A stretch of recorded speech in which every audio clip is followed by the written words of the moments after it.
During that fateful dinner, my daughter-in-law screamed, "Either you give your room to my parents or you pack your things and leave." I did not argue. I did not beg. I simply left. 1 week later, I was waving from my office window directly across the street from her house. That was just the beginning of my revenge. Before I continue, please subscribe to William's Revenge Stories and write in the comments what time it is where you are right now. The silence in the dining room felt deliberate. I noticed it the moment I walked through the front door that February afternoon. That kind of stillness that comes from people choosing not to speak rather than having nothing to say. Grace had her back to me when I entered. She moved between the kitchen and the dining table with exaggerated concentration, placing plates and silverware with the precision of someone performing for an audience. 6 place settings. I counted them twice. "Good evening, Grace," I said. She adjusted a fork. She straightened a napkin. Her shoulders tensed, but she did not turn around. I hung my coat by the door and walked into the dining room. David was already sitting at the table, staring at something invisible on his empty plate. My son looked up briefly when I entered. He managed a half smile, then looked back down. "David." I pulled out the chair opposite him. "Hello." "Dad." His voice barely crossed the table. Grace walked past me, carrying a serving platter. Close enough to smell her perfume, but far enough to make the distance intentional. She set the platter down with more force than necessary. "Dinner is almost ready," she announced, to the room. Not to me. To the room. I had lived in that house for 3 years, in the small bedroom off the first-floor hallway. 3 years navigating Grace's moods, learning when to speak and when silence was more convenient. Tonight felt different. The air was heavy. The doorbell rang. Grace's face transformed. The tight line of her mouth curved into a bright smile as she ran to open it. I heard voices in the entryway. Cheerful, loud, and familiar. "We have arrived," a man's voice boomed down the hall. "What a lovely house, you have a woman's voice." Cloying with enthusiasm. Charles and Linda appeared in the dining room doorway, dragging rolling suitcases. Grace's parents. I did not know they were coming. Charles was a large man with thinning hair and the confident posture of someone used to being welcomed. Linda matched him in volume, if not in size, with arms already outstretched toward Grace for a hug. "I hope you do not mind us just showing up like this." Charles let go of his suitcase handle and clapped his hands. Grace said it would not be a problem for a couple of weeks. "A couple of weeks?" I looked at David. He was studying his plate with intense concentration, as if the china pattern held the answers to questions he could not ask aloud. "Of course not, Daddy." Grace kissed her father's cheek and then her mother's. "We are so happy to have you." Linda settled into a chair, smoothing her dress. The guest room at the Millers was simply impossible. "That mattress, Charles, do you remember?" "Terrible," agreed Charles, taking the seat at the head of the table, the seat David usually occupied. David did not protest. We told them we would find another arrangement. Another arrangement. I watched Grace move around the table, serving her parents first, then David, and then herself. My plate remained empty. "Arthur, pass the potatoes when you are done," said Grace without looking at me. I had not taken any yet. The platter was in the center of the table within her reach. We ate in fractured conversation. Charles dominated, telling stories about his bridge club and a dispute with his homeowners association. Linda enhanced his narrative with affirmations and extra details. Grace laughed at the appropriate moments, asked follow-up questions, and played the role of the attentive daughter. David and I were spectators. I finished the food on my plate, although I could not have said what it tasted like. Tension coiled in my chest, making it hard to swallow. Grace stood up abruptly, her chair scraping against the floor. She crossed her arms and turned to look directly at me for the first time that night. "Arthur, my parents need a proper room." Her voice had the sharp edge of an announcement, not a request. "That room on the first floor is perfect for them." "The room on the first floor, my room. Grace, that is where I live." I kept my voice level. "Where am I supposed to go?" "Either you give your room to my parents, or you pack your things." The words cut through the rest of the dinner conversation. Charles shifted in his chair. Linda looked at her daughter with something resembling pride. David's fork stopped halfway to his mouth. "Son." I turned to him. David set the fork down with careful precision. His eyes met mine for a split second before darting away. "Maybe we can find a solution." "We already found it." Grace's voice rose. "My parents need that room.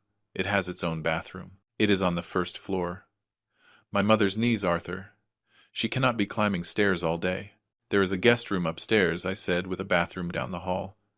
Grace slammed her palm on the table. The silverware jumped. My parents are not going to wander down the hall in their pajamas. They deserve better than that. I looked at David again. My son, whom I had raised, whom I had helped in ways Grace did not even know. Now he examined his hands, turning them over as if discovering them for the first time. David, I said his name softly. He opened his mouth. He closed it. He swallowed. Grace filled the silence. This is my house too, Arthur. In fact, it is more mine than. She stopped, but the implication hung between us. I stood up. The scrape of my chair was the loudest sound in the sudden silence that followed. I see, I said. Excuse me. My legs carried me steady and sure down the hall to my room. Behind me I heard Grace's voice ring out with unmistakable triumph. Finally, some cooperation. I closed the door behind me and stood in the center of the small space. The room contained my life in miniature. A bed, a dresser, a reading chair by the window, books on the nightstand, a framed photograph of my late wife on the dresser. Emily. She had been gone 5 years. I opened the closet and pulled down my suitcase. The leather was worn and soft from years of business travel. When I worked as a financial advisor, when I had my own house, my own space, my own life, I put the suitcase on the bed and began to pack. No frenzy, no anger or grief clouding my movements. Every garment I folded with precise care. Shirts, pants, socks rolled into neat pairs. I organized my toiletries in a travel kit. I wrapped my razor in a cloth. I secured the caps on cologne bottles and medications. Through the door I could hear them. The voices of Grace's parents drifted down the hall, cheerful and oblivious. This room will be perfect, Charles. Linda's voice carried clearly. Much better than that awful guest room at the Millers. Grace always takes care of us, Charles replied. I paused. A sweater in my hands. Something cold and clear settled in my chest. It was not anger. Anger burned hot and fast. It consumed itself in flames. This was different. This was ice forming over deep water. Solid, unbreakable. Something useful. I continued packing. The suitcase clicked shut. I sat on the edge of the bed, my hands still resting on the handle. The sounds of celebration filtered through the door. Laughter. Footsteps. The dragging of furniture being mentally rearranged. My room. It was already theirs. I do not know how long I sat there. Long enough for the light through the window to deepen from gray to charcoal. Long enough for the voices outside my door to fade into distant murmurs. Long enough for the memories to surface one after another with the clarity of photographs developing in solution. 4 years ago, almost exactly 4 years ago, I remembered David's face when he called me, the tremor in his voice as he explained about the foreclosure notice. The bank had started the process. They were going to lose the house. Grace is hysterical, he had said. I do not know what to do. I drove over there that same night. I sat at this same dining table while David spread the papers in front of me. Stamped documents with deadlines and legal terminology. $180,000 to clear the mortgage entirely. I cannot ask you to do this. Dad, David had said, but his eyes held desperate hope. I wrote the check the next morning. I took it to the bank myself. I watched the balance transfer from my account to theirs, erasing years of missed payments and accumulated debt in a single transaction. David had wept, literally wept, standing in the bank parking lot, gripping my shoulder. I will pay you back, I swear, Dad. Every cent. I told him not to worry about it. Family helps family. But there had been more, hadn't there? Memories came faster now. A cascade of dates and amounts that my financial mind had catalogued automatically, even while I tried to frame them as gifts rather than debts. $15,000 for their wedding. Grace had wanted the reception at that resort in the mountains, the one with views of the Red Rocks and the premium bar service. David's salary could not cover it. I covered it. $8,000 for Grace's car when the transmission on her old sedan died. She wanted the newer model, the one with leather seats and the upgraded sound system. I arranged the purchase, $1,200 a month for the last 3 years, just to help with expenses, Dad David had said, groceries, utilities, insurance, the monthly costs that ate into paychecks. I had set up an automatic transfer. I did not even think about it anymore. The money just flowed from my account to theirs, constant as a river. I pulled out my phone. I opened my banking app. I scrolled through months, then years of transaction history. There they were. Neat rows of transfers, each labeled with David's name. The evidence of my generosity documented with digital precision. I set the phone carefully on the bed beside me. Through the door, Linda's voice came clearly. "We will have to get different curtains, Charles. These are too dark. Maybe something in a nice cream color." "Whatever you want, dear." Charles's response was indulgent. "Comfortable." They were measuring my room for their furniture, planning their curtains, settling in. I stood up. I lifted my suitcase off the bed. The weight was manageable. I had always lived simply, despite the money Emily and I had accumulated during our years together. The $2.8 million in investment accounts, the paid-off properties, the comfortable retirement I had planned. I had sold my own house 3 years ago. When Emily died, the place felt too big, too full of her absence. David had suggested I move in with them, just until you decide what to do, Dad, and I had agreed, thinking temporary would become comfortable. Thinking family meant safety. I had been wrong. I opened the bedroom door. The hallway stretched before me, familiar and strange at once. I walked toward the front door, suitcase in hand, my steps steady on the hardwood floor I had helped refinish last summer. David appeared from the kitchen, materializing in front of me with the sudden awkwardness of someone who had been waiting, just out of sight. "Dad," his voice cracked slightly. Maybe we can find a solution. You could take the guest room upstairs and—" "It is okay, son." I looked him straight in the eye. I let him see whatever expression was on my face. I felt calm, distant, clear. "I will take care of myself." I did not know she was going to. He reached a hand toward me, then pulled it back. "It is just for a couple of weeks. They will go home." And then from the kitchen, Grace's voice called out with casual indifference. "Tell him there is dinner in the fridge if he wants it." No goodbye. No acknowledgement that I was leaving with a suitcase in my hand, that something fundamental had just fractured. David's hand dropped to his side. I walked past him. I opened the front door. I stepped out into the February night. The cold hit my face, sharp and clarifying. I stood under the porch light, my breath forming clouds in the air, and I took out my phone to call a taxi. The driver arrived in 15 minutes. A younger man, 30s, baseball cap and a friendly enough demeanor. "Where to, boss?" he asked as I settled into the back seat. "The downtown hotel." He pulled away from the curb. I watched the house recede in the side mirror, warm lights in the windows, the home I had helped save, the family I had supported. "Moving out?" the driver asked, watching me in the rearview mirror. "Yes." "Tough day?" I considered the question, clarifying. He did not push for more details, and I was grateful. We drove in silence through streets I knew well, past the park where I had pushed David on the swings 30 years ago, past the corner store where Emily and I used to buy Sunday papers. The hotel lobby was generic in its comfort. Neutral carpet, bland artwork, the kind of space designed not to offend. I checked in quickly, taking the room key from the clerk, who asked no questions and took the elevator to the 3rd floor. The room was clean and impersonal, standard hotel setup, a bed with a green duvet, a desk, a wall-mounted TV, a bathroom with miniature toiletries. I put my suitcase on the rack and sat on the edge of the bed. The mirror opposite reflected my image. A 67-year-old man in dress slacks and a button-down shirt, still composed, still upright. I looked the same as I had this morning, but something had shifted beneath the surface. I thought about David's face as I walked past him. The guilt there, yes, but also the relief. Relief that I had made it easy, that I had gone quietly, that he had not been forced to confront his wife. I thought about Grace's triumphant voice. Finally, some cooperation, as if my submission was the natural order of things, as if I were an inconvenience to be managed, instead of the man who had saved their home, funded their wedding, sustained their lifestyle for years. I thought about Grace's parents, already discussing curtains in my bedroom, already comfortable in the space I had occupied for 3 years. The hotel air conditioner hummed, a steady white noise. I lay back on the bed, still fully dressed, hands folded on my chest. The ceiling had that popcorn texture hotels seem to favor. I studied the little bumps in the dim light of the bedside lamp.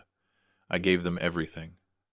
Then, the house, the wedding, the car, the monthly checks. And tonight they gave me clarity. It was time to act. My phone read 11:47 p.m. Somewhere across town, Grace's parents were settling into my old room, and David lay next to Grace, probably staring at the ceiling as much as I was. But where his thoughts circled with guilt and avoidance, mine had sharpened. For the first time in 3 years, I felt free. The next morning, I ordered coffee in the lobby and spread my documents across the hotel desk. The room was quiet, except for the hum of the AC and the occasional sound of footsteps in the hall. I had packed more than just clothes. The habit of 40 years as a financial advisor had taught me to keep my critical records organized and accessible. I spent that week doing what I do best, analyzing assets, calculating risks, planning strategies. My leather-bound notebook lay open next to my laptop, the same notebook I had kept since 1985, pages of handwritten figures, account numbers, property addresses. I had always preferred writing the important numbers by hand. It forced me to pay careful attention, made them concrete instead of digital abstractions. First, I documented everything systematically. Retirement savings, $520,000 across 3 accounts. Investment portfolio, $890,000 in a diversified mix of stocks and bonds, carefully balanced for my age and risk tolerance. Certificates of deposit and treasury bonds, $340,000, safe and predictable. Then the properties, 2 rental units in the neighboring town, bought 20 years ago when the market had dipped. I had renovated both myself initially, replacing faucets and floors, learning plumbing and electrical from manuals and patient contractors. Current combined value, $580,000, generating $3,400 monthly. Almost no effort on my part. Good tenants, steady income, liquid cash. Checking and savings accounts, $470,000. I wrote the total at the bottom of the page. I circled it twice. $2.8 million. My pension added $4,200 monthly. Combined with the rental income, it totaled $7,600 every single month without touching the principal. I sat back, pen still in hand, and studied the figures. 40 years of careful investment, 40 years of building security. Emily and I had been prudent, strategic. We had retired comfortably, traveled modestly, lived well without extravagance. And David had assumed I was just another old man living on Social Security, grateful for a room in his house. My phone buzzed. David's name appeared on the screen. I watched it vibrate against the wooden desk. I let it go to voicemail. A minute later, the notification appeared. I played it on speaker while I continued working. "Dad, it is me." His voice hesitated. "Look," Grace was stressed about her parents. "Maybe we overreacted. Call me." "Yeah." I deleted it without replying. On the 3rd day of my stay, I drove to the neighboring town. The route was familiar. 30 minutes through city traffic, past strip malls and subdivisions to the area where my properties sat on adjacent lots. The first tenant, Mark, was washing his car in the driveway when I pulled up. He straightened when he saw me, smiled with genuine warmth. "Mr. Arthur." He set down the sponge. "Haven't seen you in months. Everything okay? Just stopping by to check." I walked closer, scanning the exterior paint. "The condition of the roof. How is the water heater?" "Perfect since you replaced it last year."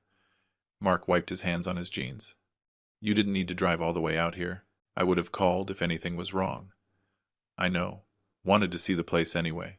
I inspected both units thoroughly, walking through the interiors with my tenant's permission, checking faucets and window seals, testing light switches. The properties were solid, well-maintained, requires minimal management and generating steady income. Back at the hotel that night, I sat at the desk with my calculator running scenarios, what could be liquidated quickly if necessary, what should remain invested, what I could afford for my plan. The clarity I had felt lying in bed that first night was sharpening with every passing day. I created a spreadsheet, something I hadn't needed to do in years, but the skill returned easily. Every dollar I had given, David and Grace documented with dates and purposes. The mortgage payoff, $180,000. The wedding, $15,000.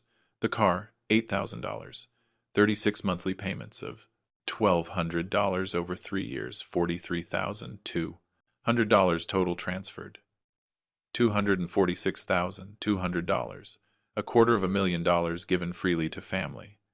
I had trusted to a son who had stayed silent while his wife demanded. I leave to a daughter-in-law who had told me to pack my things with triumph in her voice. I closed my laptop and looked out the window. The parking lot stretched below cars, arranged in neat rows under the streetlights. Ordinary people living ordinary lives, probably unaware that somewhere among them sat a man planning an elegant revenge. Thursday afternoon, the bank called me back. Mr. Arthur, the representative's voice was professional, slightly concerned. I have reviewed your request. Moving this amount of cash will take a few days. Is everything all right? Everything is fine. I kept my voice steady, pleasant. I am making an investment. How quickly can you process it? 3 to 5 business days for the full amount. May I ask what kind of investment? Real estate. Ah, relief colored her tone. Real estate was respectable, sensible. We can expedite that if necessary. You have been a valued client for many years. The standard time frame is acceptable. By the end of the week, I was sitting in the hotel room with a legal pad full of notes, not furious scribbles, calm strategic planning, lists of requirements, cost calculations, execution timelines. I had learned something important during those 7 days. The anger I had felt that first night, the cold clarity. It had matured into something more refined, more useful. I did not want to hurt them. I wanted them to see, to understand what they had thrown away, to recognize their mistake with absolute and unavoidable precision.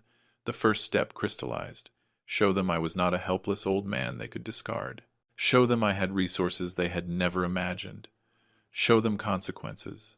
I stood by the window, looking in the direction of the street where they lived, even though I could not see it from here. Somewhere across town in the house I had saved from foreclosure, Grace's parents were sleeping in my old room. David lay next to his wife, probably feeling guilty but doing nothing about it. I turned back to the desk. I picked up my notebook. I checked the circled figure one last time. The house across the street had been for sale for 3 weeks. I had noted the sign during the years I lived there, watching it weather the rain and sun, waiting for the right buyer. I knew exactly where to start.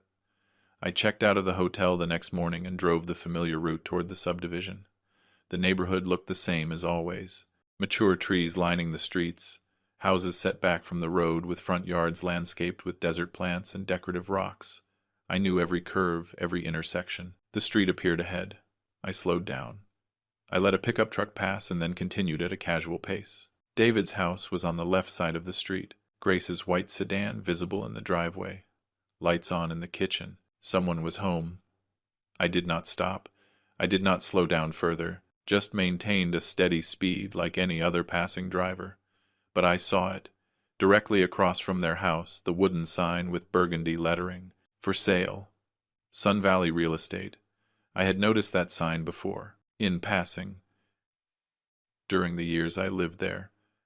Never paid it special attention. Now it seemed to glow with possibility. I parked 3 houses down. I took out my phone and photographed the sign. I zoomed in on the phone number, entered it into my contacts immediately. Through my windshield I could see both houses. David's on the left, the house I had saved, the house where I had lived in a small first-floor room, where I had eaten at that table, where I had been discarded like outdated furniture. The house opposite on the right, larger 2 stories, 1960s construction with a wide front porch and a mature garden that needed pruning. The paint on the window frames was fading slightly, structurally sound but cosmetically neglected. The distance between them, maybe 30 yards. I dialed the number. Sun Valley Real Estate. How can I help you? A woman's voice, pleasant and professional. I am interested in the property on that street. Is it still available? Yes, sir. Let me connect you with Margaret Fields, the listing agent. A brief pause, then a different voice. This is Margaret. Miss Fields, my name is Arthur. I'm interested in viewing the property on that street. Is it still on the market? It is. She sounded genuinely pleased. It is available this afternoon. I can meet you there at 2. 2 works perfectly. I spent the intervening hours in a coffee shop on the main avenue reviewing property records on my phone. The house was listed at $685,000. 4 bedrooms, 3 bathrooms, 2,400 square feet. Built in 1967. Owned by the Carsons, who were relocating to another region for work. At 1:45, I drove back to the street and parked in front of the house. A silver Lexus pulled in behind me exactly at 2. A woman emerged mid-50s, professional dress, confident stride. Mr. Arthur, she extended her hand. I am Margaret. Thank you for meeting on such short notice. Her handshake was firm. She carried a leather folder and keys, moving with the efficiency of someone who had done this hundreds of times. I appreciate your flexibility. I gestured toward the house. I am looking for something specific. Let's see if this fits. She unlocked the front door and stepped aside to let me enter first. The interior smelled faintly of vacancy, that particular scent of a house waiting between occupants. Hardwood floors in the entry, slightly pinkish but salvageable. Living room to the left with a brick fireplace. Dining room to the right. The owners kept it well, Margaret said, walking ahead of me. Raised 3 kids here. Needs cosmetic updates, but the bones are excellent. I followed her through the layout. Kitchen with original cabinets, dated but functional. A family room overlooking the backyard. Upstairs bedrooms with decent-sized closets. Bathrooms with tile that screamed 1980s renovation. Then she showed me the front room. This was a den or sitting room for the previous owners. Margaret opened the door, revealing a space roughly 15 by 12 feet. Built-in shelves along one wall. Hardwood flooring. And along the front wall, a picture window that spanned almost the entire width of the room. I walked straight to that window. Through the glass, I had an unobstructed view of David and Grace's house, their living room window clearly visible, the kitchen beyond, even the hallway that led to the first-floor bedroom. My old room. I stood there, hands in my pockets, and felt something click into place. The final piece. The perfect irony. Wonderful natural light, Margaret said behind me. The view is interesting. I kept my voice carefully casual. What is the setback between houses here? About 30 yards. It is a friendly neighborhood. People know each other. I turned to examine the built-ins, running my hand along the wood. Are these original to the house? From 1967. Yes. Solid construction. I walked to the other side of the room, mentally measuring where I would place a desk, directly facing that window, looking out. Positioned so that anyone sitting there looked straight into David's house. Are the owners motivated to sell quickly? I asked. Margaret's professional demeanor sharpened slightly. The tone of someone recognizing a serious buyer. They are relocating for work. Would they prefer a quick close? Can I make a cash offer? I looked her in the eye. How fast could we close? Her eyebrows rose just a fraction before she controlled the expression. With cash. 2 weeks. Possibly 10 days if inspections clear. And the asking price. $685. But the Carsons are reasonable people. They want to move on, not chase another $20,000. I nodded slowly, as if considering, even though I had already decided. I will have to think about the offer amount, but the location works for me. We toured the rest of the house. I made appropriate observations about plumbing and electrical, asked about the age of the roof, examined the garage, professional questions from someone who knew what to look for. Back in the front room, I paused at the window again. Margaret gave me space, standing in the doorway, letting me have the moment. Through the window, a figure moved in David's kitchen, Grace carrying something from the fridge to the counter. She was laughing, head thrown back, talking to someone out of sight. Do you have family in the area, Mr. Arthur? Margaret asked quietly. I turned to look at her. My son lives nearby. It is part of the appeal. Something flickered in her expression. She had heard something in my tone. Some edge I hadn't quite controlled, but she was too professional to pry. It is a good neighborhood for family, she said simply. We walked back through the house to the front door. Margaret handed me her business card along with a detailed property info sheet. Call me if you have questions. Anytime. I stood on the porch after she left, looking at the house, then across the street at David's house. The distance was perfect. The angle was perfect. The symbolism was perfect. I walked back to my car. I started the engine, but didn't leave immediately. Instead, I sat there, hands on the wheel, looking at both houses. The house where I had been discarded. The house where I would establish my new position. My phone buzzed. Another text from David. Dad, please call me. I silenced the notification and pulled away from the curb. Already planning my next call to Margaret Fields. I dialed Margaret. I will take it. Let's write up an offer. She studied my face for a moment, perhaps looking for hesitation she wouldn't find. What number did you have in mind? 650,000. Cash. 10-day close. Her eyebrows went up. That is 35,000 under asking and cash with minimal contingencies. The Carsons want to move on. So do I. We met in her office the next morning. The space was professional. Glass desk. Abstract art on cream walls. The faint scent of vanilla from a diffuser. Margaret spread the purchase agreement across the desk, explaining each section with practiced efficiency. I signed where she indicated, my hand steady on the pen. When I wrote the earnest money check, $50,000. Margaret watched without comment, but I saw her register the ease with which I did it. No hesitation, no phone calls to verify funds, just a number written in my careful script. I will present this immediately, she said, given your timeline. I expect to hear back soon. She called 3 hours later. I was reviewing investment statements in my hotel room when my phone rang. Mr. Arthur. Her voice carried genuine excitement. They accepted. Full terms. 10-day close. I have rarely seen sellers so motivated. Excellent. I set down my pen. Send me the paperwork. I will have my bank ready. I will email everything within the hour. The process moved faster than even Margaret expected. The home inspection happened 2 days later. A thorough man in his 50s who walked the house with a clipboard and thermal camera documenting minor issues. Typical for a house built in 1967. Solid foundation, he said. Making notes in the kitchen. Some cosmetic issues. Typical wear and tear. Do you plan to flip it? No. I plan to stay. I followed him to the front room. How is the window integrity in that office? He examined the picture window, running a hand along the frame. These windows are the newest thing in the house. Replaced maybe 5 years ago. Double pane, energy efficient, excellent condition. I nodded, satisfied. The view would remain unobstructed. While escrow processed, I hired a renovation crew. The foreman met me at the property on a Tuesday afternoon. A stocky man named Carlos with 20 years of experience and a reputation for quality work delivered fast. You want all this done in 5 days? He reviewed my list. Fresh paint throughout. Floors refinished. Fixtures updated. New hardware in bathrooms. I am paying premium rates for speed. Can you do it? Carlos calculated mentally, his lips moving slightly. We will need 2 crews. It will cost extra. Fine. The office is the priority. I walked him to the front room. I pointed to the window.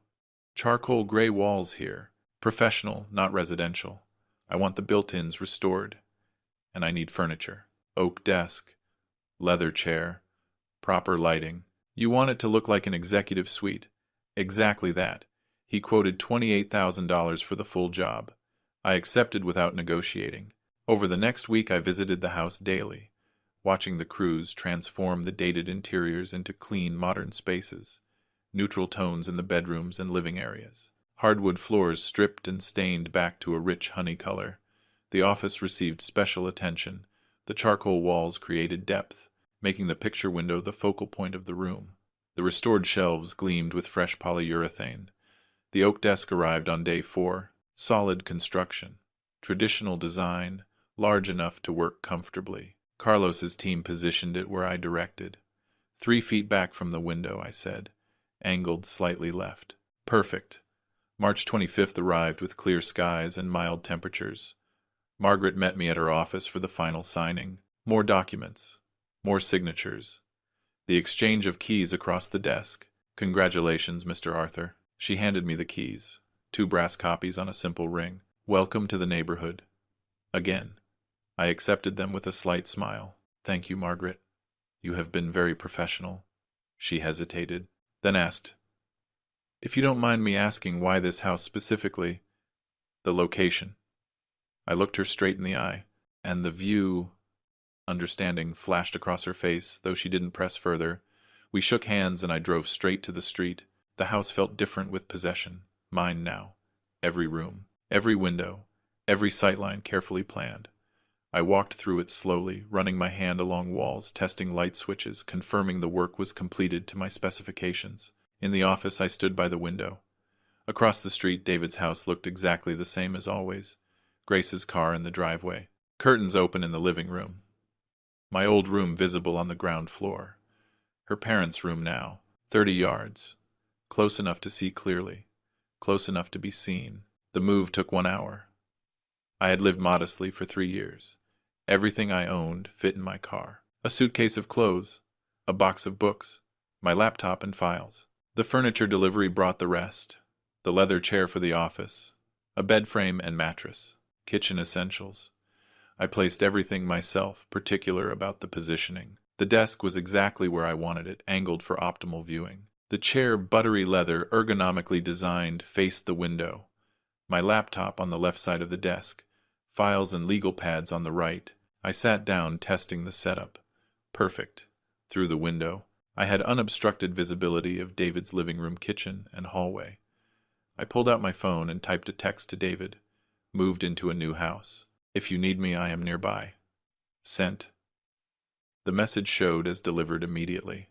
Then 30 seconds later, read. I waited. No reply. I set the phone down and opened my laptop. The afternoon light streamed through the window, warming the oak desk. Across the street, I could see movement in their kitchen, someone walking past, though I couldn't make out who. I opened a manila folder, began reviewing the documents I had organized during my hotel stay. Financial records, property deeds, loan documentation, a timeline I had built of every dollar transferred to David and Grace over the years. Phase 1 complete. The house was purchased. The position established. The stage set. Now they would see. I looked up from my documents, glanced across the street again. The kitchen light had come on. Evening approaching. Someone was making dinner. Life continuing normally in the house I had saved. Among the family that had discarded me, I turned back to my files, pen in hand, making notes in the margins. Strategic planning, methodical and precise, the work I had spent 40 years perfecting, now applied to a different kind of investment, one with a very specific return. The next morning I brewed coffee in my new kitchen and carried the mug to my office. Sunrise filled the room with pale golden light. I sat at the desk, opened my laptop, and began checking emails. Across the street, the house remained dark, early still. Not yet 7:30. I reviewed investment portfolios, responded to an old colleague about a consulting gig, organized files on my desktop. At 8, 15 lights flickered on in their living room. I continued working, attention on my screen but peripherally aware of movement across the street. Someone approaching their window, a figure in a robe, carrying something. Grace, coffee mug halfway to her lips. She froze. I saw her recognize me. Saw the exact moment comprehension hit her. The coffee mug stopped moving. Her body went rigid, shoulders pulled back. She stared straight at me through both windows. Through 30 yards of morning air, I set down my pen, made deliberate eye contact, raised my hand in a slow, measured wave. Friendly, calm, absolutely in control. Grace recoiled sharply. Coffee sloshed from her mug. I could see the dark liquid arc through the air, splattering her robe and the floor. Her mouth opened. She scrambled away from the window, disappeared from view. Seconds later, David appeared. Still in pajamas, hair messy. Grace pulled him to the window, pointing across the street. I could see her speaking rapidly, gesturing. David stared. His face registered confusion, then recognition, then something more complex. Uncertainty mixed with what might have been guilt. I waved again, the same measured gesture. David's hand lifted automatically, a half-hearted, awkward wave back. Before Grace slapped his arm down even from 30 yards, I could see her fury, shaking her head, hands moving in sharp, angry gestures. I turned back to my laptop, resumed typing. Let them process it. Let them react. My phone rang 15 minutes later. David's name on the screen. I declined the call. Immediately a text appeared. Dad, what are you doing? I typed my reply. Busy. Talk later. Sent. Through the window I saw David look at his phone, show the screen to Grace. Her reaction was visible even from here, pacing, gesturing wildly. Phone clutched in one hand. I took a sip of my coffee and opened a financial spreadsheet. All morning Grace returned to the window repeatedly. Every time I was there, working on my computer, reviewing documents, taking notes. Every time she appeared I acknowledged her with a brief wave or nod, before returning to my work, not hiding, not ashamed, fully present.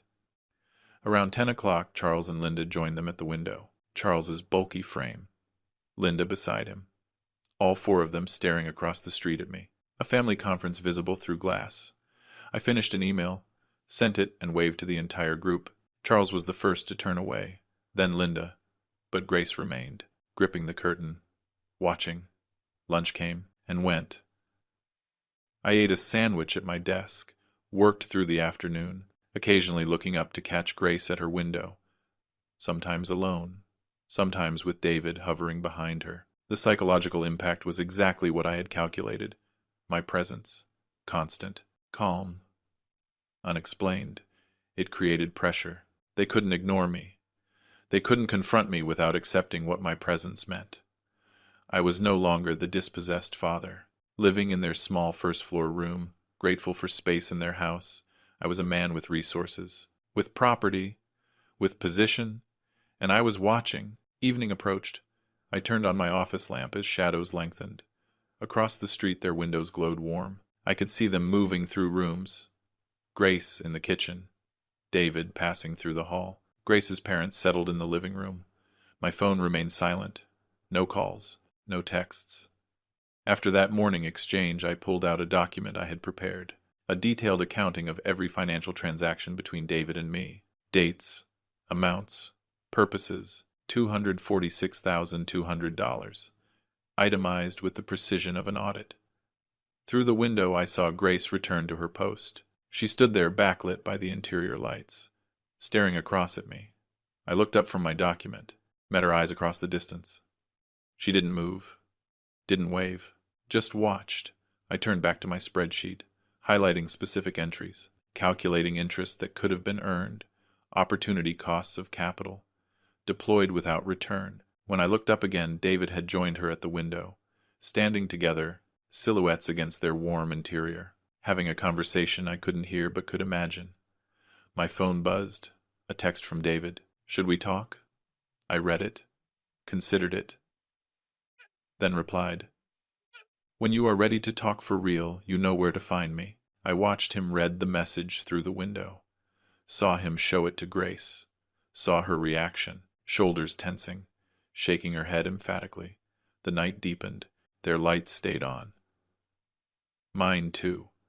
I organized files, prepped documents, laid the groundwork for the conversations that would come, because they would come. Curiosity and confusion would drive them eventually, but I would set the terms.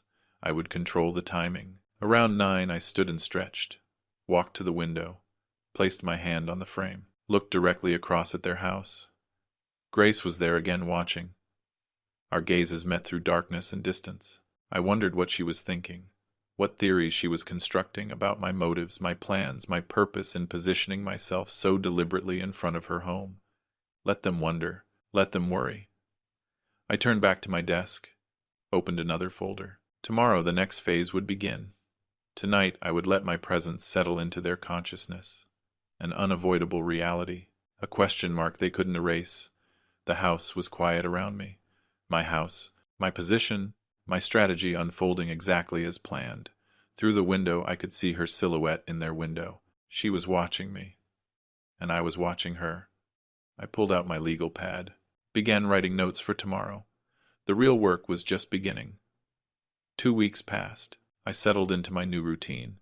Morning started with coffee at my desk, the window framing my view of the neighborhood waking up, checking emails, reviewing investment portfolios, consulting on financial planning projects I had taken on remotely, professional work that kept my mind sharp and my schedule full.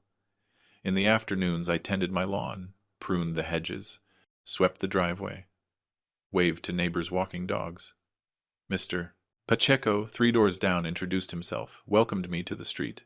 I thanked him, mentioned I had family nearby, kept the conversation brief and pleasant. I became ordinary, just another resident. Nothing threatening about a 67-year-old man tending his roses. Across the street I watched their patterns. Grace leaving for work every morning at 7:45, David departing 15 minutes later. Grace's parents moving around inside, visible through windows, making themselves comfortable in a home that wasn't theirs. One Tuesday afternoon, I watched the mail carrier cross to their house, saw David answer the door, sign for a certified letter. He opened it standing in the doorway, casual at first. Then his body went rigid. I expected that reaction. 20 minutes later, through my window, I saw David at his kitchen table, holding the letter with both hands, reading it again. Grace appeared, took it from him. Even from 30 yards away, I could see her expression shift. Confusion, then fury. Robert Cole had done excellent work. The letter was precise, Professional. Devastating. A formal demand for repayment of $180,000, documented as a loan with supporting evidence from my personal bank records, where I had noted the payment as loan to son to be repaid. State law recognized verbal loan agreements when backed by documentary evidence. I had kept meticulous records, emails where David had mentioned paying you back eventually, my own contemporaneous notes on the transaction, bank memos I had written to myself for tax purposes, thin evidence maybe, but enough to file a legitimate lawsuit, and most importantly enough to create expensive problems. They consulted a lawyer the next day. I learned this later from David. $300 an hour to hear that I had grounds for a claim. Not solid grounds, his lawyer explained, but enough to require a defense. $15,000 to $25,000 in legal fees to fight a case they might win. 2 days after the letter arrived, I saw them cross the street to my house. I had been expecting this. I had coffee ready, actually. French press on the kitchen counter. Mugs set out. The doorbell rang. I opened it calmly. David. Grace. I stepped aside.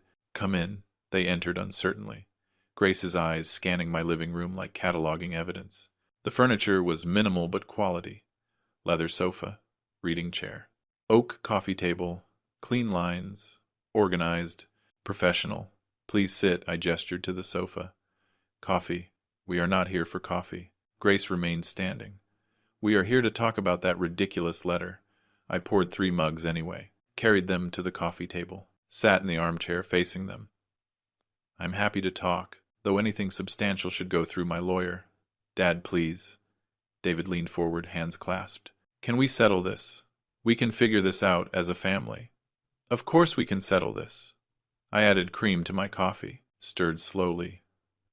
My lawyer's contact info is in the letter. He will be happy to discuss terms. Grace slapped the coffee table with her palm. We are your family, Arthur.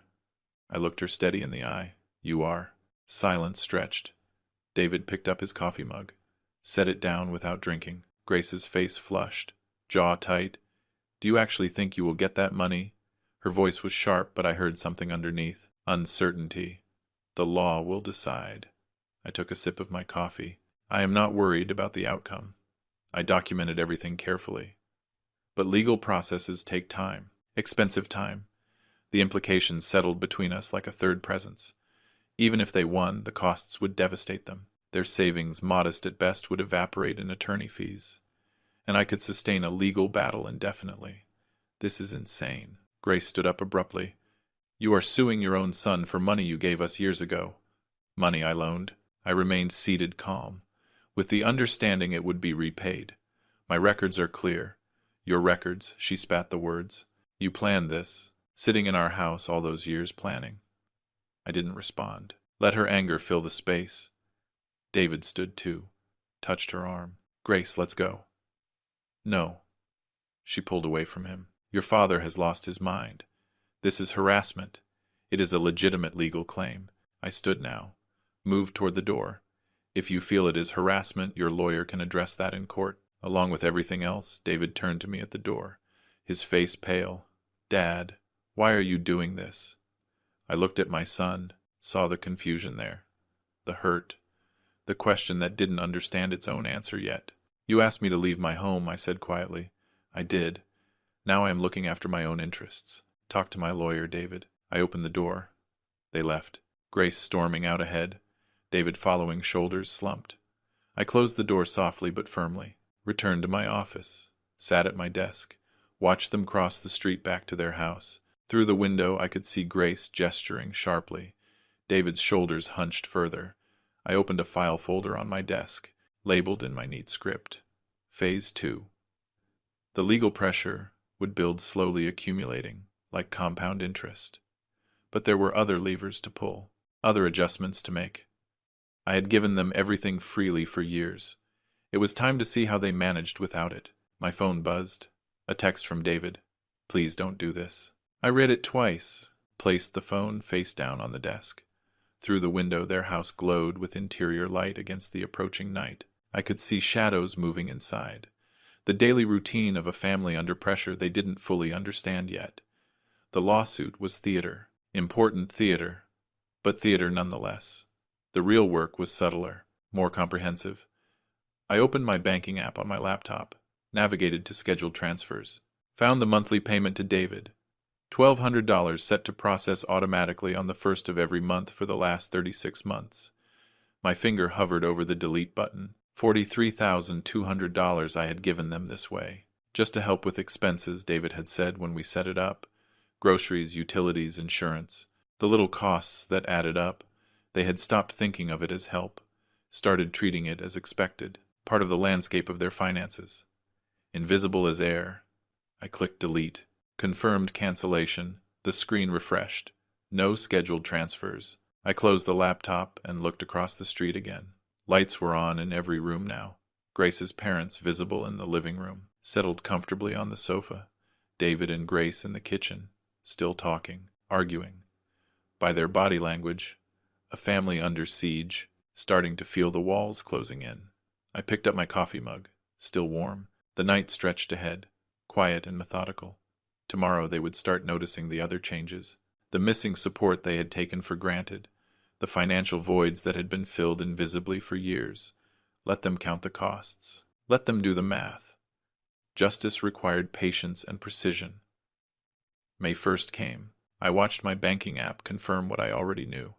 No transfer to David's account. The scheduled payment I had maintained for 36 months simply didn't process. Across the street I imagined David at his kitchen table, surrounded by bills, calculator in hand, trying to make numbers work, numbers that suddenly refused to balance. I didn't have to imagine for long. 3 days later at dusk, I saw David moving through his house with visible tension. He spoke to Charles in the living room, a conversation that looked tentative, careful. Charles's response was expansive, dismissive. Linda joined them, animated, comfortable. Grace's parents had been there 4 months now. Their week or two had stretched into a permanent occupation, 2 extra mouths to feed. Utilities rising, water usage doubled. Grace's parents settling into my old room like they had bought shares in the property. What had been inconvenient was becoming impossible. A week later I saw Grace in their driveway, phone pressed to her ear, pacing in tight circles. Even from my office window I could read the anger in her movements. Sharp gestures, rigid posture. She ended the call abruptly, stood for a moment looking at her phone, then threw it against the garage door. I found out later, much later, what had happened. A declined credit card at a restaurant. Grace had met a colleague for lunch, pulled out her wallet to pay, and watched the cashier swipe twice before apologizing quietly. Limit reached. The public humiliation. She had called David in tears. Tears that turned to rage. "Your father cut us off." The tap, she had screamed. "Did you know he sent money every month?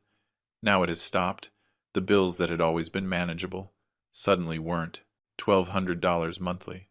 A number that seemed modest in isolation created a vacuum they felt immediately. Groceries bought on credit, gas purchases deferred, small luxuries eliminated, and on top of it legal fees.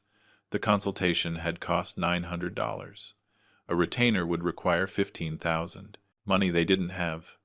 Money I had effectively removed from their equation. A Thursday evening in late May, I saw David cross the street to my house. I had expected this eventually. I had coffee ready. Same French press. Same careful preparation. The doorbell rang. "David," I opened the door. "Come in." He looked exhausted. Dark circles under his eyes. Shirt wrinkled. The weight of multiple pressures visible in his stance. I led him to the living room, gestured to the sofa, poured coffee into the mugs I had set out. He accepted his with both hands, like he needed the warmth. "Dad, we are drowning." His voice was low, tight. "The lawsuit stuff. The bills. Can we work something out? Maybe I can pay you back over time." I sat opposite him, my own mug warming my palms. "David, I am 67. I have maybe 20 good years left. If I am lucky. I know. But I spent 40 years building security, saving, investing, planning for retirement, for Emily and me, then just for me. After she passed, I set my mug down carefully. I can no longer give it away, but we are family." The desperation in his voice was raw, unfiltered. Yes, and families should treat each other with respect. I looked him directly in the eye. when I needed a place to live. Your wife gave me an ultimatum. Pack my things or give up my room. Do you remember? He looked away. I remember. You said nothing. You did nothing. You watched me pack and leave. I am sorry. His voice cracked slightly. I should have stood up to her. I know that now. Yes. You should have. I leaned back in my chair. Now I am doing what I should have done years ago. Taking care of myself. Protecting what I built. Ensuring I am secure for whatever time I have left. Please. He set his coffee down. Leaned forward, hands clasped. There has to be something we can do. Some way to fix this. Talk to my lawyer about a payment plan. Robert Cole has my full authority to negotiate terms. I kept my voice level. Not cruel, but absolutely firm. I cannot help you beyond that. You mean you won't? I mean I can't. I stood up, moved to the window, looked across, at his house, at the life I had funded, the security I had provided, the family that had discarded me. I gave you everything freely, David. The house payment when you were losing it, her wedding, Grace's car, monthly money for years. I never asked for anything back, never demanded gratitude. I turned to face him. I only asked for respect, for a place in my son's house. And when that became inconvenient, I was disposable. He stood up too, hands hanging by his sides. It wasn't like that. It was exactly like that. We stood in my living room, 10 feet apart, the distance between us more than physical. Your wife's parents have been living in your house for 4 months, I said, in the room that was mine. Do you charge them rent? Do you ask them to contribute to groceries? Do you demand they give up their space for someone else's convenience? He didn't answer. No, because they are family. Because family helps family. I walked to the door, opened it. I was family too, David. Until I stopped being useful. He moved to the doorway. Stopped. I do not know how to fix this. Figure out what you value, what you are willing to fight for, who deserves your loyalty. I kept my hand on the door. When you know those answers, maybe we can talk again. Until then, talk to my lawyer. He walked out slowly. I watched him cross the street, hands in pockets, head down, shoulders carrying weight he had avoided for too long. I closed the door and went back to my office window. Across the street, I saw the curtains move. Shadows shifted behind the glass. Grace meeting him at the door, probably demanding to know what he said, if he had agreed to help. I sat at my desk, my coffee mug still warm from serving David, the physical reminder of our meeting, a father and son separated by consequences neither of us wanted but both of us had created. This was the hardest part, seeing them struggle, knowing I was the instrument of that struggle. But it was necessary. They had to understand consequences. They had to feel the weight of their choices. They had to recognize that actions create reactions, that disrespect has costs, that people, even family, have limits. I opened my laptop, checked the file labeled Phase 2, notes on next steps, calculations of pressure points, timeline for continued strategy. Through the window, their house lights glowed against the darkening night. I could see movement inside, figures passing through rooms, the choreography of a family in crisis. 4 months ago, I had sat in that house at their dining table, been given an ultimatum, packed my belongings, and left with quiet dignity. Now I sat in my own house in a room designed to watch them, executing a plan built on patience and precision and the recognition that justice sometimes requires inflicting pain. I took a sip of coffee, lukewarm now, but still drinkable. Tomorrow the pressure would continue. The bills would keep coming. The legal threat would keep looming. Grace's parents would keep occupying space and consuming resources. And I would keep sitting here watching, waiting, ensuring they felt every ounce of what they had done. Sad justice, that is what this was. Not triumph, not victory. Just the necessary correction of an imbalance that had stood unanswered for too long. July brought heat and pressure. I watched both accumulate across the street. The first visible crack appeared a Thursday morning. I was sitting at my desk checking emails when I saw David at his kitchen table visible through our 2 windows. He stared at his computer screen for a long moment, then picked up his phone, typed something, put it down, picked it up again. His body language told the story before I knew the details. Shoulders slumped, hand running through his hair repeatedly, the posture of someone making a choice that hurt. I found out later he had canceled their vacation. A week at the coast they had planned for mid-July. $6,000 already paid in non-refundable deposits. He had stared at the cancellation button. Taken a breath, clicked, watched the confirmation email arrive. That night I saw Grace crying at their kitchen table. David standing beside her, not touching her, just standing in the space between comfort and exhaustion. The car appeared in their driveway 2 days later. Grace's sedan, the newer one. The one with leather seats I had helped them buy years ago. A handmade for sale sign in the window, asking $18,000. Even though the car was worth $22,000, desperation pricing. It sold in 48 hours. I saw the buyer arrive. Test drive it. Come back with cash. I saw Grace hand over the keys with stiff movements, like someone letting go of more than just transportation. She stood in the driveway after the buyer drove off, staring at the empty space where her car had been. Grace's parents were still there. 5 months now since that February dinner. Their presence had evolved from inconvenience to crisis. 2 extra people consuming groceries, utilities, space. 2 extra people contributing nothing but expectations. Mid-July, I watched another scene unfold. David in the living room with Charles and Linda. His gestures were careful, apologetic. Charles stood up abruptly, body language radiating offense. Linda's hand went to her throat. They walked out of the room. Within an hour, they were packing. I saw them loading their car the next morning. Suitcases, boxes, the accumulated possessions of 5 months of occupation. Grace stood on the porch, arms wrapped around herself, shoulders shaking. David stood in the driveway, expression unreadable, no goodbye hugs, no promises to visit soon. Grace's parents drove off without looking back. Grace turned on David the moment they were gone. I couldn't hear the words, but I could see the fury. Pointing, gesturing, her mouth moving rapidly. David stood there, taking it until something shifted. His posture straightened. His hands came up, palms out, not defensive but firm. They fought for real then. Voices raised loud enough to carry through windows, walls, through 30 yards to where I sat watching. A lamp fell. I saw the shadow through the curtain. A door slammed. Then silence. Hours passed. Lights came on as evening fell. I saw them in separate rooms.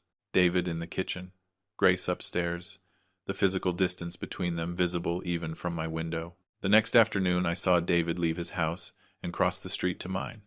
His walk was slow, deliberate. He had lost weight, I noticed, his clothes hanging looser, the tension visible in every movement. I opened the door before he knocked. "Dad." His voice was rough, tired. "Can we talk?" I stepped aside. Let him in. Led him to the living room where we had sat before. During that other conversation when he had tried to negotiate, bargain, find an easy way out, this time felt different. The energy was different. Something fundamental had changed. He sat on the sofa, leaned forward, elbows on knees, hands clasped. He stared at the floor for a long moment before speaking. "Dad, I am sorry." The words came out quiet but clear. "I am so sorry. I shouldn't have let her treat you that way. It was your house. You paid our debt. You helped us constantly. And we kicked you out like you were nothing." I waited. Let him continue. I was weak. He looked at me then, eyes red-rimmed but direct. "I let her control everything. I was afraid of conflict, so I sacrificed you instead. That was wrong." "Yes," I said simply, "it was. Can we fix this?" Hope and despair mixed in his voice. "Is there any way to fix this?" I leaned back in my chair, studied my son, saw genuine regret in his face. Not manipulation, not strategy, just honesty, reached through pain. "Maybe," I said, "but on different terms." He nodded immediately. "Whatever you need, tell me. I will drop the lawsuit," I said. I saw relief flood his expression. "But financial help ends. Permanently. No more monthly transfers. No more emergency funds. No more safety net." "Okay." He didn't hesitate. "You are 38, David. You have a good salary. You are capable. You and Grace can build your life without my money propping it up." "We will." His voice was steady. "We have to. I see that now. There is one more condition." I leaned forward. "Grace needs to apologize. Not to you. To me. Face to face. For how she treated me." His jaw tightened. "I will talk to her. I am not interested in a forced apology that means nothing. But she needs to acknowledge what happened. That is non-negotiable." He was silent for a moment, processing, then nodded slowly. She is hurting right now. We both are. But you are right. She needs to say it. When she is ready to do that. Genuinely ready. We can move forward. Until then, everything stays as it is. David stood up, extended his hand. I shook it. His grip was firm, steady, despite everything. Thank you for not giving up on me, he said. I never did. I just stopped letting you take me for granted. He walked to the door, paused with his hand on the frame. Dad, I am going to fix this, no matter how long it takes. I hope you do, son.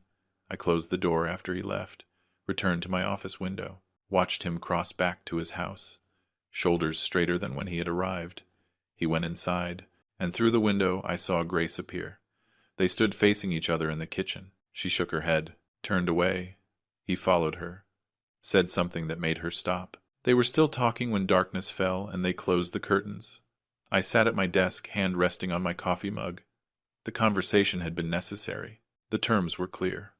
Now it was Grace's move. My son was finally hearing me, finally understanding. But Grace, that would be the real test. The days that followed were quieter. I waited to see if David could deliver on his promise. I returned to my consulting work, reached out to old clients, took on 2 small projects. The work felt good. Purposeful. My office became what I had intended it to be. A professional space, not just an observation post. Late August arrived, a Tuesday morning, warm and clear. I was reviewing financial projections when I saw movement through my window. David and Grace leaving their house together, crossing the street toward mine. His hand was on her elbow, not dragging, but guiding, supporting, insisting. Grace's posture was stiff, arms crossed, jaw set. Every line of her body radiated resistance.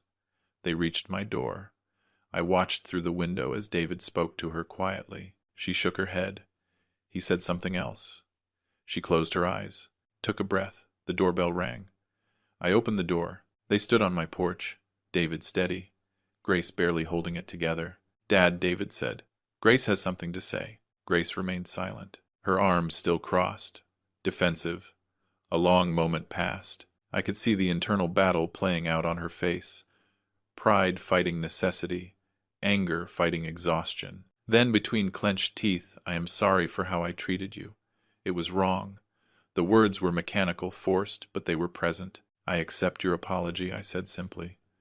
She looked surprised. That is it. That is it. Come in. I stepped aside. They entered. Grace looking around my house like seeing it for the first time. The clean lines, the organized space, the evidence of a man who had built something substantial without their knowledge or help. We sat in the living room. I picked up my phone from the coffee table. I am calling my lawyer now to drop the lawsuit. You will receive confirmation within the day. David exhaled slowly. Thank you, Dad. I dialed Robert Cole, put the call on speaker. Robert. It is Arthur. I need you to file dismissal papers for David's matter. Today, please. Are you sure? Robert's voice was professional but curious. I am sure. Email me the documents to sign. Done. I will have them filed by end of business. I ended the call. Set the phone down. It is done. Dad, David started. But understand, I continued. My voice firm. Things are different now. I will not provide financial help. Not now, not in the future. Grace's mouth opened. We never asked. Grace. David's hand on her arm, gentle but insistent. No. She stopped, closed her mouth. After a pause, quieter. We understand. Good. I stood up, signaling the end of the conversation. You are both capable people. You can build your own life. A real life. Based on what you actually earn, not what you can extract from others. David stood too. We can. Visit sometime. In the future. I considered it. Maybe. In time. Let's see how things develop. We walked to the door. David paused there, emotion crossing his face. Dad, I am glad you taught me this even if it hurt. Some lessons have to hurt to matter.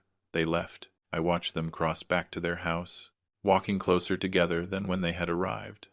Not holding hands, but side by side. Something small but significant. I returned to my desk, opened my laptop, pulled up my email and started typing. Robert. I have been thinking about returning to consulting part-time. Nothing demanding, just a few select clients. I have excellent office space now, and I find I miss the work. Are you still in contact with the Perez account? Regards, Arthur. I hit send and leaned back in my chair. Through the window, their house looked peaceful. Evening was approaching, lights coming on one by one. A week passed. I settled into new routines. Consulting projects kept me busy. Morning coffee at my desk became about work, not surveillance. I looked up occasionally, saw their house across the street, then returned to my calculations and projections. That evening, a Tuesday in late August, I sat at my desk as the sun set over the city. The sky turned amber and pink, painting the neighborhood in warm light. Through my window, I could see David and Grace at their kitchen table, talking. No shouting, no dramatic gestures. Just a conversation between two people figuring out how to build something real. They looked smaller without my money propping them up, more vulnerable, more human, but they were still there, still together, still trying. I had given them $250,000 over the years, given freely without demanding recognition or respect. And when I needed something simple, a room to live in, basic courtesy, they discarded me like inconvenient furniture. So I had shown them what their comfort really cost, made them feel the weight of every dollar they had taken for granted, forced them to choose between pride and survival, and they had chosen survival. Chosen growth, however, reluctantly. Grace's apology hadn't been warm, but it had been spoken, acknowledged. That mattered more than warmth. Recognition mattered more than reconciliation. David had found his voice, finally learned to stand up to his wife, to take responsibility for his choices, to understand that weakness has consequences. They would be okay. Financially tight, certainly. Humbled, absolutely. But okay. And me, I had my dignity back, my self-respect, my boundaries established and enforced. Justice wasn't about their destruction. It was about my restoration. I turned back to my laptop. An email had arrived from Robert. Arthur. The Perez account is active and asking for you. Let's set up a call. Welcome back. I smiled, typed a reply confirming a meeting for next week. The evening sky darkened to purple, then navy blue. Across the street, their lights glowed warm against the night. Inside my office, my own light reflected in the window, creating a double image. My desk, my space, my future superimposed over their house. I lifted my coffee mug to my lips. The liquid was still warm, still good. Tomorrow I would start the Perez project. Next week I would call another old client. The work would grow gradually at my own pace, on my own terms. I had spent 6 months teaching a lesson about respect and boundaries, about the difference between kindness and weakness, about consequences. The lesson was learned. The account was settled. I was 67. I had maybe 20 good years left. And I would spend them with dignity, intact boundaries set, and the quiet satisfaction of knowing I had stood up for myself when it mattered most. I set down my coffee cup and returned to my work. Outside, the neighborhood settled into nightly routines.